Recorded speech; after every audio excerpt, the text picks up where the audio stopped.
আর আরেকটা কথা, সবার কাছেই at the end money matters. সে যেই মানুষ যাই বলে দিক না কেন, পয়সা ছাড়া কিচ্ছু হয় না পৃথিবীতে। সুতরাং পাল্টানো দরকার ডেফিনেটলি ছিল, পাল্টানো তো হয়েছে, সরকার পাল্টে গেছে। তো সরকার যেটা আমাদেরকে প্রমিস করেছিল সেটা তো সরকারের দেওয়া উচিত। তখন তো তারা এইসব কথা বলেননি, যাদের যোগ্য পাওয়ার দরকার তারা পাবে, তারা পাবেন না, এইসব তো তখন তো বলেননি। তাহলে অ্যাকর্ডিংলি মানুষজন ভোট দিতেন।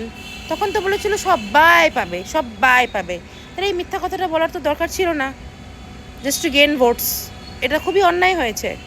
আমরা সবাই ভোট দিয়েছি বিজেপিকে, তো এবার আমাদেরও তো পাওনাটা দেওয়া উচিত, তাই না, নাগরিক হিসেবে। তো এটা তো ভুল না। এখন যে কার মোজাইক বাড়ি আছে, কার সিমেন্টেড বাড়ি আছে, কার 2 চাকার ভেহিকল আছে, এই বেসিসে টাকা দেবে কেন ভাই? আমরা তো সকলেই ভোট দিয়েছি, তাহলে শুধু গরিবরাই ভোট দিতে পারতো। What does that mean? দুরকম কথা বলা উচিত না। Stick to only one thing.